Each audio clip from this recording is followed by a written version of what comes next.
I want to start right where I'm at here in Phoenix, Arizona. Last night, the Brooklyn Nets came in severely undermanned and climbed back from a 24-point deficit to beat this Phoenix Suns team.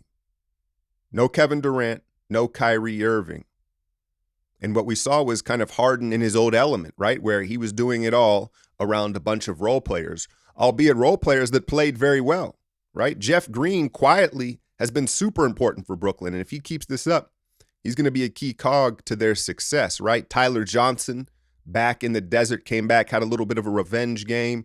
And you saw a little bit of that grit and that toughness, right? Some of the remnants of the Kenny Atkins Nets that overachieved a couple seasons ago, there's still some of those guys there playing hard, right?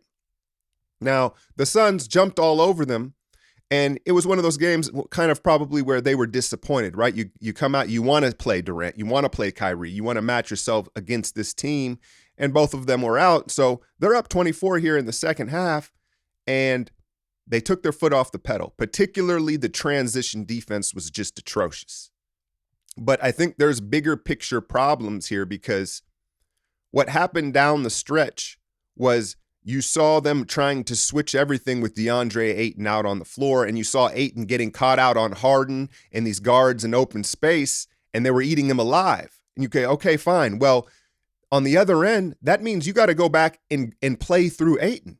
You got to play. If you're going to leave him out there defensively to get eaten up by this small Nets team, you've got to make them pay the cost on the other end, and Phoenix just simply wasn't doing that. You got to force DeAndre Jordan back in the game, right? Or do something.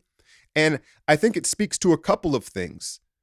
Poor strategy, first off, from Monty Williams, where either stop switching and drop your big if you want to leave him in there, or go small.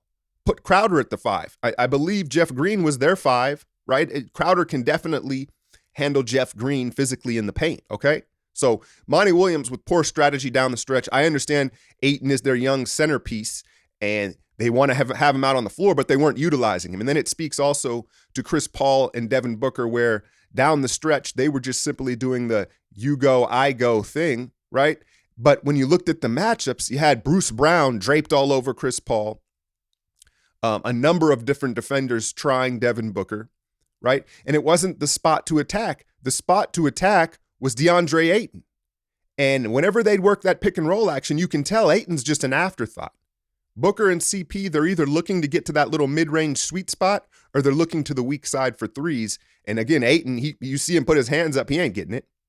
And I don't think it's just them. I also think, in part, it's Ayton, right? Ayton isn't, there's a weird thing, there's a weird element that happens in basketball when you're playing. It doesn't matter what level, but subconsciously, you can sense a non-confident teammate. And I think that on a level where you're not really trying to give them the ball because you can sense they don't necessarily really want it. I'm not so sure how much of that's going on with Ayton. I think there is some, right? But I think it also just speaks to Chris Paul and Devin Booker. I don't think they necessarily believe in Ayton as an offensive force. They don't trust him with the ball. And you saw that play out down the stretch where it was ISO ball. The Nets hit 23s. They shot 50% from behind the arc, and it became that because of the switching defense. The transition defense was horrid, so that's a bad loss for the Suns when you consider the roster that the Nets rolled out. And maybe this can be some sort of a turning point because styles make fights. And when you're playing a small ball team and Ayton is out there, you got to utilize his strengths. And he took, 9 shots in the game? So poor strategy from the Suns, and it's one of those games you can circle and say, maybe this is where they learn a lesson here. As far as Brooklyn goes, man, they've got, Tyler Johnson, Jeff Green, Bruce Brown. They have some gritty guys. They don't have enough size, obviously, right? They still are going to have to ultimately address the DeAndre Jordan problem because I just don't trust him out there at the end in a playoff game. They went out and they signed Andre Roberson. And look, I understand he's a nice defender, but Andre Roberson is the type of shooter that you don't only not put a hand up, you turn around and box out when he puts up a shot.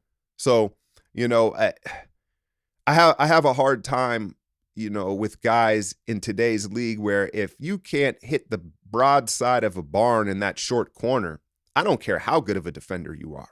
Ultimately, it's not, the juice isn't worth the squeeze. So That's cool they brought him in. They need a guy with more size. They need a guy that can play in the paint.